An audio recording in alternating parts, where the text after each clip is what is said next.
ప్రజల్లో విశ్వాసం పాదుకొల్పి ప్రజలు నింబడేసుకొని చాలా బ్రహ్మాండమైనటువంటి ఒక ఉద్యమ రూపాన్ని ఒక పక్కన, దానికి రాజకీయ స్వరూపాన్ని మరో పక్కన, మొదలైన నా మున్న పదవులను ఇసురు కొట్టి స్టార్ట్ చేసిన మూమెంట్. అంతకుముందు అంటే వీళ్ళు 2 బదనామాలు పెట్టే తెలంగాణ మీద.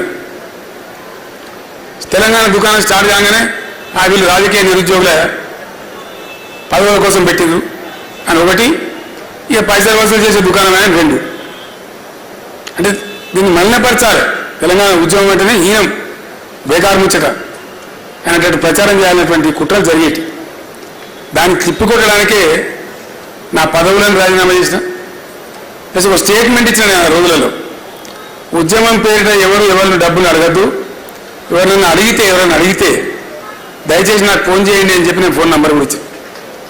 అంటే ఉద్యమ పవిత్రతను పెంచడానికి, అపనమ్మక స్థితి నుంచి తెలంగాణ సమాజాన్ని బయటపడేయడానికి ఇవన్నీ కూడా ఎత్తుగడలు అవలంబించి తీసుకొని వచ్చినాం.